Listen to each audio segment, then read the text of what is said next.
இந்த விஷயத்தை நான் உங்ககிட்ட மட்டும்தான் சொல்கிறேன், வெளி உலகத்துக்கு யார்ட்டையும் சொல்லிடாதீங்க அப்படின்னு பிரான்சினுடைய அதிபர் இம்மானுவேல் மேக்ரான் ட்ரம்ப்பு கிட்ட ஒரு விஷயத்த சொல்கிறார். ட்ரம்ப் அந்த விஷயத்தை காப்பாற்றணும்ல, அதுக்கு பதிலாக ஒரு மைக் ஒன்று வச்சு, ஸ்பீக்கர் ஒன்று வச்சு, உலக மக்கள் எல்லாத்துக்கும் கேட்குற மாதிரி ப்ரெஸ் மீட்லேயே வச்சு அந்த விஷயத்தை சொல்லி பிரான்சினுடைய அதிபரை அசிங்கப்படுத்துகிறார். அப்படி அதிபருக்கும் இன்னொரு அதிபருக்கும் இடையில் நடந்த கலந்துரையாடல் என்ன? வெனிசுலா அதிபர் மதுரா அவர்களுடைய மனைவிக்கு இழைக்கப்பட்ட மிகப்பெரிய அநீதி, துரோகம், அவமானம் என்ன அப்படிங்கிறதையும் இந்த வீடியோவில் நம்ம பார்க்க போகிறோம். இது எல்லாத்தையும் கடந்து சில வீடியோக்களும் நம்மக்கிட்ட கிடச்சிருக்கு. அந்த வீடியோவும் உங்களுக்கு ரொம்ப பெரிய லெவலில் இன்ஃபர்மேஷனாக இருக்கும். வாங்க பார்க்கலாம் உறவுகளே. இது பிரசாத் சிக்னேச்சர். சென்னையோட மற்றொரு அடையாளம் M1 மொபைல் ஷோரூம். உலகத்தரம் வாய்ந்த மொபைல்களை உள்ளூர் சந்தையில் கம்மியான ரேட்டுக்கு, அதுவும் ஆஃபரோடு கொடுக்குறாங்க. வாரண்டியோட கேரண்டியும் கன்ஃபார்ம். எல்லா டைப் ஆஃப் மொபைலும் இங்கே வாங்கலாம். ஆன்லைன்லேயும் இருக்குது, ஆஃப்லைன்லேயும் வாங்கிக்கலாம். தொடர்புக்கு 7305258665 இந்த நம்பருக்கு காண்டாக்ட் பண்ணுங்கள். உங்களுடைய தொழில் சம்பந்தமான விளம்பரங்களை நமது சேனலில் ஒளிபரப்ப உங்களுக்கான அருமையான வாய்ப்பு. கிரீன்லாந்து தொடர்பான பிரச்சனை அப்படிங்கிறது பேசுபொருளாக மாறி இருக்கு. ஆனால் உக்ரைனுக்கும் ரஷ்யாவுக்கும் இடையில் இருக்கக்கூடிய பிரச்சனையை அப்படியே விட்டுட்டுமே, அதை பற்றி நம்ம பேசி ஆகணுமே. இந்த வீடியோவை பார்த்துட்டு அதை பற்றி பேசலாம்.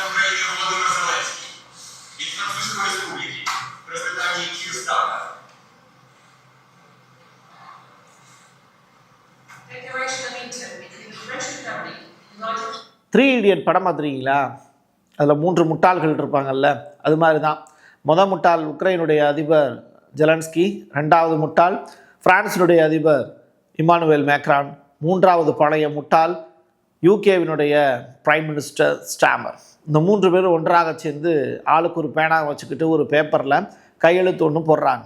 சரி, அது என்ன கையெழுத்து, என்ன ஒப்பந்தம் அப்படின்னு சொல்லி பார்க்கும்போது, இனிமே ரஷ்யா உக்ரைன் மீது எந்த காலத்தில் போர் எடுத்தாலும் சரி, உக்ரைனை காப்பாற்றுறதுக்கு ஒரு பன்னாட்டு படை அமைக்கப்படும் அப்படிங்கிறது தான் இந்த ஒப்பந்தத்தில் அவங்க 3 பேர் கையெழுத்து போட்டிருக்காங்க. என்னப்பா, இந்த வளர்ந்தக்கூடிய மெர்ஸை காணாமே, ஜெர்மனியினுடைய அதிபர் அப்படின்னு சொல்லி தேடி பார்த்தோம். ஏன்னா ஒரு 3 பேர் சேர்ந்து ஒரு முக்கிய முடிவு தான் எப்பயுமே எடுப்பாங்க. அந்த வகையில் மெர்ஸை காணாமே அப்படின்னு சொல்லி தேடி பார்த்தா, அவர் எப்பா இப்போ தான் நான் பதவிக்கு வந்திருக்கேன், என் நாட்டு மக்கள் பார்த்திங்கன்னா ஜிடிபியில் டோட்டலாக டவுனில் இருக்குது, இப்படிப்பட்ட நிலையில் நான் உங்ககிட்ட சரண்டர் ஆகிறதுக்கு என்னால் முடியாது, உக்ரைனை நீங்களே காப்பாற்றிக்கோங்க, என்னால் ஆள் அனுப்ப முடியாது, ஆயுதம்லாம் கொடுக்க முடியாது, ஒதுங்கிட்டார். சரி, இப்போது ரஷ்யாவுக்கும் உக்ரைனுக்கும் இடையில அமைதி பேச்சை தொடர்ச்சியாக அமெரிக்கா தலைமையில் நடத்திக்கிட்டு இருக்காங்க. இப்போ இந்த 3 பேரும் திடுதுப்புன்னு ஒன்று கூடி புதியதொரு ஒப்பந்தத்தில் கையெழுத்து போட்டு உக்ரைனில் கொண்டு போய் எங்களுடைய படைகளெல்லாம் நிப்பாட்ட போகிறான்னு சொன்னால் அதுக்கு ரஷ்யா ஒத்துப்பாங்களா? ஏன்னா உக்ரைனில் எந்த நாட்டு படையும் நிற்கிறதையே ரஷ்யா விரும்பலை. இப்படிப்பட்ட நிலையில் இவங்களுடைய இந்த ஒப்பந்தம் அப்படிங்கிறது ரஷ்யா உக்ரைன் அமைதி பேச்சுவார்த்தையில் ஒரு பெரிய தொய்வை ஏற்படுத்தும் அப்படின்னு சொல்கிறாங்க. சரி, அடுத்ததா ட்ரம்பினுடைய ஸ்பீச் ஒன்று கிடச்சிது, அதை பாருங்க.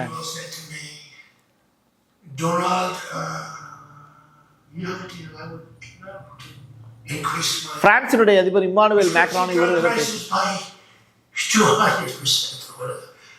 I would love to do it be such an honor. Whatever you want, Donald, please. Don't tell the population. Please, Donald, I beg you.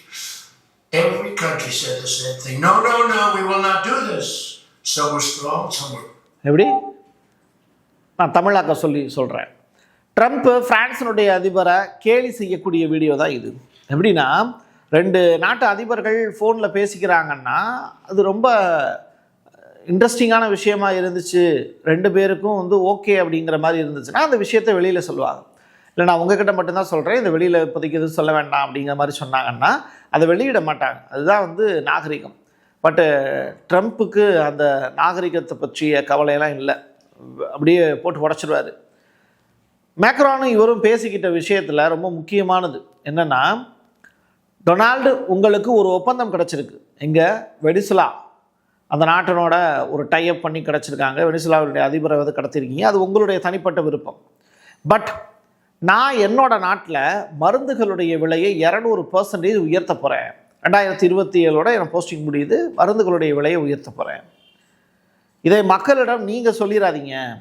யார்? பிரான்ஸ் மக்கள்கிட்ட இருக்கட்டும், இல்லை அமெரிக்கா மக்கள்கிட்டையா இருக்கட்டும், இதை சொல்லிடாதீங்க, நான் அதை சத்தம் இல்லாமல் செய்ய போகிறேன் அப்படின்னு சொல்கிறார். உடனே ட்ரம்ப்பு இந்த விஷயத்தை மேடை போட்டு, மைக்கு போட்டு, ஸ்பீக்கர் வச்சு உலக நாடுகள் எல்லாத்துக்கும் தெரிகிற மாதிரி போட்டு உடைக்கிறார். இப்படி ஒரு அநாகரிகமான ஒரு செயலை ட்ரம்ப்பு செஞ்சிட்டார். சரி, இப்போ மேக்ரான் சொன்னது சரியா அப்படின்னு யோசிச்சு பாருங்கள். அதோடு சேர்த்து ட்ரம்ப் கடைசியாக ஒரு வார்த்தை பேசுனதையும் நீங்கள் கவனித்து பார்த்தீங்கன்னா புரியும். இப்படித்தான் எல்லா உலக நாடுகளுமே செய்கிறாங்க, என்னமோ நான் மட்டும்தான் மக்களுக்கு வந்து வரி விதிக்கிறேன் அப்படின்னு நினச்சிக்கிட்டு இருக்கீங்க. உலகத்தில் இருக்கக்கூடிய எல்லா நாடுகளுமே தன் நாட்டு மக்கள்கிட்ட வரி அதிகமாக விதித்து தான் இன்றைக்கி நாட்டையே நடத்திக்கிட்டு இருக்காங்க. நான் கூடுதலாக என்ன பண்ணுறேன், இன்னொரு நாட்டை ஆக்கிரமிப்பு செஞ்சு அந்த நாட்டினுடைய வளத்தை என்னுடைய நாட்டு மக்களுக்காக கொடுக்குறேன் அப்படின்னு சொல்லி தன்னுடைய செயலை நியாயப்படுத்துகிறாரு ட்ரம்ப். ரெண்டுக்குமான வித்தியாசம் புரிஞ்சுக்கோங்க. ஸோ இது இந்தியாவுக்கும் பொருந்தும், அதுதான் அவர் சொல்லக்கூடிய விஷயம். சரி, இப்படிப்பட்ட நிலையில் ஒரு வீடியோ உண்டு. வெனிசுலாவினுடைய அதிபர் மதுரா அவருடைய மனைவி கடத்தப்படும் போது கிடைத்த காட்சி. That's according to a new Reuters Ipsos poll released on Monday. The two-day survey highlights sharp partisan divides. 65% of Republicans support the military operation ordered by President Donald Trump, compared with just 11% of Democrats. Actually என்னன்னா, அந்த லேடியோட தலை இருக்குல்ல, அதை அப்படியே அழுத்தி கூட்டிகிட்டு போகக்கூடிய காட்சி தான் நீங்கள் பார்த்தீங்க. ரைட்டா? அவங்க ஒரு நாட்டினுடைய அதிபருடைய மனைவி. ரைட்டா? அவங்க மேலே இப்போது அமெரிக்க இராணுவத்தினுடைய ஒரு இராணுவ வீராங்கனை கூட கிடையாது. இப்போ நம்ம ஊரில் வந்து ஒரு போராட்டம் பண்ணுறாங்கன்னா, ஒரு போலீஸு போராட்டத்தில் ஈடுபடக்கூடியவங்க லேடியாக இருந்தால் லேடி கான்ஸ்டபிள் தான் அவங்கள அரெஸ்ட் பண்ணி கூப்பிட்டு போவாங்க. பட்டு இங்கே பாருங்கள், அமெரிக்காவினுடைய இராணுவ வீரர் ஒருத்தர் இன்னொரு நாட்டினுடைய அதிபருடைய மனைவியினுடைய உடல் மீது கை வச்சு கூப்பிட்டு போகிறார். இது எந்த வகையில் ஏற்புடையது அப்படிங்கிறத நீங்கள் யோசிச்சு பார்த்துக்கோங்க.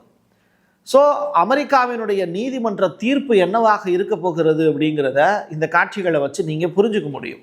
ஏன்னா நீதிமன்றத்திலேயே அவங்க ஃபர்ஸ்ட் லேடியினுடைய, அதாவது வெனிசுலா அதிபருடைய மனைவியினுடைய கன்னத்தில் கழுத்துல எல்லாம் காயங்கள், இரத்தக்கரை இருந்ததாக சொல்கிறாங்க. இதை CNN ரிப்போர்ட்டு கன்ஃபார்ம் பண்ணுது. CNN அப்படிங்கிற செய்தி தொலைக்காட்சி அந்த ரிப்போர்ட்டை கன்ஃபார்ம் பண்ணுறாங்க. ஸோ இவ்வளவு நடந்ததற்கு பிறகும் மதுரா அவர்கள் உயிரோடு நாடு திரும்புவாரா அப்படிங்கிற பெருத்த கொஸ்டின். ஏன்னா அமெரிக்கா கிட்ட ஏகப்பட்ட வெப்பன் இருந்தாலும் அவங்க சத்தமே இல்லாமல் கொலை செய்கிறதுல ரொம்ப கெட்டிக்காரங்க. அந்த வகையில் ஸ்லோ பாய்சன் கொடுத்து கூட மதுராவினுடைய உயிரை பறிக்கலாம், அவருடைய மனைவியும் கொலை செய்யலாம், இல்லாட்டி அவங்களையும் கூப்பிட்டு போயிருக்க மாட்டாங்க. எனக்கு தெரிஞ்ச அந்த லேடிக்கு 69 ஏஜ். அப்போது அவங்களையும் வந்து பார்த்திங்கன்னா துன்புறுத்தலுக்கு உள்ளாக்குவாங்க. தொடர்ச்சியாக இந்த மாதிரியான காரியத்தை செஞ்சு உலகத்தில் நான் எவ்வளோ பெரிய ஆளுங்கிறத இப்போ அமெரிக்கா ஏகாதிபத்தியத்தினுடைய முழு உருவமாக மாறி போய் நிற்கிது. சரியா? இப்போது வெனிசுலாவினுடைய இடைக்கால அதிபராக இந்த ஷிலியா அப்படிங்கிற நபரை துணை அதிபரை தான் இப்போ போஸ்டிங்கில் போட்டிருக்காங்க.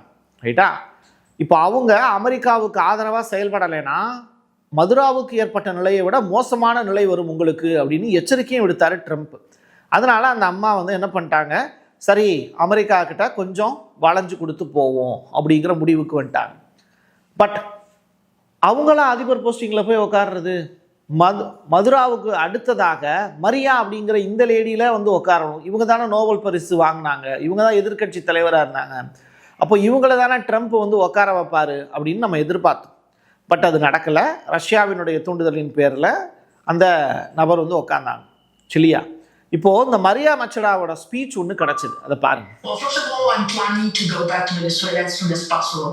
As I've always said, Sean, every day I make a decision where I am more useful for a cause. That's why I stayed in hiding for over 16 months, and that's why I decided to go out, because I believed that... என்ன சொல்கிறாங்க, கடந்த October மாதத்துக்கு பிறகு நான் ஒரு தடவை கூட Trump கிட்ட பேசவே இல்லை. நான் நோபல் பரிசு வாங்கினதற்கு பிறகு ஒரு முறை பேசினேன், அப்போ கூட வந்து உங்களோட நோபல் பரிசை நான் வாங்கிக்க மாட்டேன், கவலைப்படாதீங்க அப்படின்னு ஒரு ஸ்டேட்மெண்ட் சொன்னார் ட்ரம்ப்பு. அதற்கு பிறகு நான் ட்ரம்ப்பு கிட்ட நான் பேசவே இல்லை அப்படிங்கிறது தான் இந்த மரியா அவர்கள் சொல்லியிருக்கக்கூடிய ஸ்டேட்மெண்ட்டு.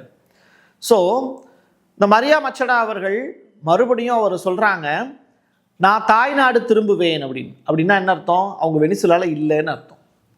அப்போ வெனிசுலாவுக்கு அவங்க எப்போ போகிறாங்களோ அப்போவே அவங்க சார்ஜ் எடுத்துக்கிறதுக்கான வாய்ப்பை அமெரிக்கா கொடுத்தாலும் கொடுக்கலாம். இதுதான் வெனிசுலாவில் இருக்கக்கூடிய நிலை. சரி, வெனிசுலாவை தான் அமெரிக்கா வந்து கைப்பற்றினதாகவும் அங்கே இருக்கக்கூடிய கனிமங்கள் தனிமங்கள் எல்லாமே எங்களுக்கு சொந்தமானது அப்படின்னு ட்ரம்ப் அறிவிச்சதாக ஒரு தகவல் வந்ததில்ல. அப்போது டீல் வந்து பரஸ்பரமாக போட்டிருக்காங்களா அப்படின்னு கேட்டால் ஆமாம். வெனிசுலா அரசிடமிருந்து 3 கோடியிலிருந்து 5 கோடி பீப்பாய், உங்களுக்கு இன்னும் தெளிவாக சொல்லணும்னா ஒரு 50 மில்லியன் பீப்பாய் வந்து டைரக்டாக சந்தை விலைக்கு என்ன இருக்கோ அதை நான் காசு கொடுத்து வாங்கிக்கிறேன் அப்படிங்கிற டீலுக்கு இப்போ ட்ரம்ப்பும் வெனிசுலாவினுடைய இடைக்கால அதிபராக இருக்கக்கூடிய சிலியாவும் ஒப்பந்தம் போட்டிருக்காங்க அப்படிங்கிற தகவல் வெளியாயிருக்கு. ஏன்னா வெனிசுலாவில் இருக்கக்கூடிய அந்த கச்சா எண்ணெய் ரொம்ப திண்மமாக இருக்கும். அதை லிக்யூடாக ஸ்டேட்டாக மாற்றி மறுபடியும் கச்சா எண்ணெயிலேருந்து அடுத்த கட்ட நிலைக்கு அதை கொண்டு போகிறதுக்கு கனரக இயந்திரங்கள் அமெரிக்கா கிட்ட தான் இருக்குது. ஒரு பீரியடில் வெனிசுலா அமெரிக்கா கிட்ட அதை கொடுத்து தான் அந்த கச்சா எண்ணெயுடைய அடுத்த ப்ராசஸை தொடங்கினாங்க. பட் சாவோஸ் அதற்கு பிறகு மதுரா இவங்கெல்லாம் போஸ்டிங்க்கு வந்ததற்கு பிறகு அந்த ப்ராசஸ் நிப்பாட்டி வெனிசுலாவே அந்த வேலையை செஞ்சாங்க. இதனாலையும் அமெரிக்காவுக்கு போகக்கூடிய கச்சா எண்ணெய் கம்மியாச்சு. இதற்கு பிறகு தான் மதுரா அவர்களை போதை மருந்து கடத்தல் அப்படிங்கிற ஒரு விஷயத்தில் ஈடுபடுத்தி அந்த நாட்டையே ஒட்டுமொத்தமாக இப்போ டேக் ஓவர் பண்ணியிருக்காரு ட்ரம்ப். அப்போது அந்த கச்சா எண்ணெய் எல்லாமே அமெரிக்காவுக்கு விற்பனை செய்யப்படும் சொல்லியிருக்காங்க. வெனிசுலா அதிபர் வாங்கிய கடனை சீனாவுக்கு யார் கொடுக்கறது அப்படிங்கிற கேள்வியை, ஏன்னா 9.5 லேக் அப்படின்னு சொல்கிறாங்க, 9.5 லேக் க்ரோஸ் மேலே இருக்கும் அப்படின்னு சொல்கிறாங்க. சீனா மதுரா அவர்களுக்கு கொடுத்த கடன் மட்டுமே. அந்த கடனை யார் கொடுப்பா அப்படின்னு இப்போ சீனா கொஸ்டின் ரைஸ் பண்ணுறாங்க. ஸோ சீனாவுக்கு கொடுக்க வேண்டிய கடனை இப்போ அமெரிக்கா வெனிசுலா கிட்ட இருந்து சீனாவுக்கு வாங்கி கொடுத்துட்டாங்கன்னா சீனா வெனிசுலாவினுடைய விவகாரத்தில் தலையிட மாட்டாங்க. ஸோ இதுதான் அங்கே இருக்கக்கூடிய டீல். எல்லாமே இங்கே வணிகமும் காசு மட்டும்தான். ஒரு நாட்டில் இருக்கக்கூடிய அதிபரை தூக்கலாமா வேணாமா அப்படிங்கிற முடிவு கூட எடுக்கப்படுது. காசு தான் இங்கே கடவுள், ரைட்டா? ஸோ சீன வெளியுறவுத்துறை அமெரிக்கா வந்து இந்த ஸ்டேட்மெண்ட்டுக்கு ஓகே சொல்லிட்டாங்கன்னா விட்டுருவாங்க, அதுக்கப்புறம் பேச மாட்டாங்க. What she gets it. Drop the thing. இப்போ பார்த்தா உங்களுக்கு அப்படி தானே சொல்ல தோணுது. அதே மாதிரியான ஆக்டிவிட்டி ஒரு நாட்டினோட அதிபருங்கிற ஒரு ஃபீல் இல்லை. ஒரு ஸ்டேஜில் வந்து நிற்கிறோமோ அப்படிங்கிற எந்த விதமான கவலையும் இல்லை. இன்னொரு நாட்டினுடைய அதிபரையும் அந்த நாட்டினுடைய அதிபருடைய மனைவியையும் கடத்திட்டு வந்திருக்குமே அப்படிங்கிற கொஞ்சம் கூட கூச்சம் இல்லை. அப்படிப்பட்ட எந்த விதமான குற்ற உணர்வுமே இல்லாமல் அடுத்த கட்டமாக வந்து பார்த்திங்கன்னா இந்த மாதிரியான கோமாளித்தனம் பண்ணுறவனை பார்த்து நம்ம என்னத்தை சொல்கிறது? எனக்கு தெரிஞ்ச லாங்குவேஜில் தான் நான் பேசியிருக்கேன். மனநோயால் தொடர்ச்சியாக அவதிப்பட்டு கொண்டிருக்கிறார் ட்ரம்ப் அப்படிங்கிறத தான் இதன் மூலிமா பார்க்க முடியுது. கையிலையும் அவருக்கு ஏகப்பட்ட காயம்லாம் இருக்குது. அதை மறைக்கிறதுக்கு பெயிண்ட் அடிச்சுட்டு சுற்றிட்டு இருக்கார். சரி, வெனிசுலாவினுடைய அதிபர் சொந்த நாட்டு மக்களையே கொலை செய்தார். அந்த காரணத்தினால தான் அது தொடர்பான வீடியோக்களையும் நான் பார்த்தேன். சிரியாவினுடைய அதிபர் கூட இதுக்கு முன்னாடி அதிபராக இருந்தார்ல, அவரு கூட அந்த நாட்டில் இருக்கக்கூடிய தன்னுடைய சொந்த மக்களையே சிறையில் அடைச்சி கொடுமைப்படுத்தினதாக வரலாறுகள் இருக்குது. அது தொடர்பான வீடியோக்கள் இருக்குது. அது அந்த நாட்டினுடைய உள்நாட்டு பிரச்சனை. அதுக்கு உங்களுக்கு என்ன சம்மந்தம் இல்லையா? ஸோ மக்களை கொலை செஞ்சது உங்களுக்கு தான் நான் தண்டனை கொடுக்குறேன் அப்படின்னு ட்ரம்ப் வந்து சொல்கிறார். அப்போ நீங்கள் என்ன உலகத்தை மீட்க வந்த மீட்பரா? அப்படி கிடையாதுல்ல. சரி, வெனிசுலாவிலையும் அமெரிக்காவிலையும் கிடைச்ச ஒரு காட்சி ரொம்ப கோரமான காட்சி பாருங்க. இதெல்லாம் போதை வஸ்துக்களால் அந்த நாட்டில் இளைஞர்களும் இளம் பெண்களும் எந்திரிச்சு நடக்க முடியல. அவங்களுடைய வேலைகளை அவங்களே செஞ்சுக்க முடியாமல் போதை வஸ்துக்கு அடிமையாகி முழுவதுமாக தன்னிலை மறந்து அப்படியே உட்காந்துருப்பாங்க. அமெரிக்காவில் இது தொடர்பாக ஸ்ட்ரீட்லாம் இருக்குது. அந்த ஸ்ட்ரீட்டுக்கு போனீங்கன்னா உங்களுக்கு என்ன வேணுமோ அதெல்லாம் கிடைக்கும். இதுதான் வெனிசுலாவிலையும் அமெரிக்காவிலையும் இருக்கக்கூடிய விஷயம். நீங்கள் வெனிசுலாவில் போதை மருந்து இல்லைன்னு சொல்லலை, எந்த நாட்டில்னாலும் இருக்குது. இப்போ நம்ம ஊரில் வந்து கஞ்சா கிடைக்காத இடமா என்ன? சரிங்களா? ஸோ எல்லா இடங்கள்லையுமே எல்லா வாய்ப்புகளுமே இருக்குது. ஆனால் மக்கள் எதை தேடி போகிறாங்க அப்படிங்கிறது தான். அது தடுத்து நிறுத்த வேண்டியது அரசினுடைய கடமை தான். ஆனால் அங்கே அப்படி ஒரு சுச்சுவேஷன் இருக்குங்கிறதுக்காகவே இந்தியாவினுடைய பிரதமர் மோடியை தமிழ்நாட்டில் இங்கே வந்து நிறையா வந்து கஞ்சா புழங்குது, ஆப்கானிஸ்தானில் இருந்து நேரடியாக இந்தியாவுக்குள்ளே இந்த கஞ்சா பொட்டலங்கள்லாம் வருது அப்படிங்கிற காரணத்துக்காக நம்முடைய நாட்டினுடைய பிரதமரை வந்து தூக்கிட்டு போனால் சரியாக வருமா? இப்போ கூட காங்கிரஸை சேர்ந்த ஒரு பிரமுகர் வந்து இந்திய பிரதமர் மோடியை அமெரிக்காவினுடைய அதிபர் தூக்கி செல்வாரா அப்படிங்கிற கொஸ்டின்லாம் ரைஸ் பண்ணி சர்ச்சையில் சிக்கியிருந்தாங்க. ஸோ அந்த அளவிற்கு வெனிசுலாவில் இப்போது போதை கலாச்சாரம் அதிகமாக இருப்பதாகவும் அமெரிக்காவில் அப்படி ஒன்றுமே இல்லை அப்படிங்கிற மாதிரியும் ஒரு தோரணம் ஒன்று காட்டப்படுதில்ல, அதுதான் இல்லைன்னு நம்ம சொல்கிறோம். எல்லா நாட்டிலையுமே எல்லா விதமான நல்லதும் இருக்குது, கெட்டதும் இருக்குது. ஆனால் இதை தடுக்க வேண்டியது அந்த நாட்டினுடைய அதிபருடைய கடமை. ஆனால் அதிபரையே தூக்கிடுறாங்களே. தொடர்ச்சியாக 14 பத்திரிகையாளர்களை அமெரிக்கா இப்போ வெனிசுலாவிலேருந்து கடத்திட்டு போயிருக்காங்க அப்படிங்கிற தகவலும் கிடச்சிருக்கு. அதாவது ஹியூமன் டிராஃபிக் அப்படிம்பாங்க. நீங்கள் இப்போ வெனிசுலாவில் இருந்து டைரெக்டாக அமெரிக்காவுக்கு 2 ஏரோப்ளேன் ஒன்று போச்சு, அதுவும் போர் விமானங்கள். அந்த போர் விமானங்களில் பத்திரிகையாளர்கள், வெனிசுலாவுடைய பத்திரிகையாளர்கள் கடத்தப்பட்டிருக்கலாம், இங்கே அமெரிக்காவுக்கு கடத்தப்பட்டிருக்கலாம் அப்படிங்கிற செய்தி வெளியாகுது. ஸோ இதெல்லாம் வேறு எந்த சேட்டலைட் சேனல்கள்லையுமே இப்படிப்பட்ட செய்திகளை உங்களால் பார்க்க முடியாது. ஸோ இந்த 14 பத்திரிகையாளர்களுடைய நிலை என்ன அப்படிங்கிறத வெனிசுலா அரசு அமெரிக்கா கிட்ட கொஸ்டின் ரைஸ் பண்ணியிருக்காங்க. பட் இது வந்து மறைமுகமாக கூட்டிகிட்டு போனதுனால அமெரிக்கா வெனிசுலாவுக்கு அதுக்கு பதில் சொல்ல வேண்டிய அவசியமே இல்லை. அதிபரையே தூக்கியிருக்காங்க, பத்திரிகையாளர்கள் சாதாரண மக்களை பற்றின கவலை எப்படி சிலியாக கவலைப்படுவாங்க? இதுதான் அங்கே இருக்கக்கூடிய பிரச்சனை. சரி, வெனிசுலாவில் இப்போ என்ன நடந்துட்டு இருக்கு?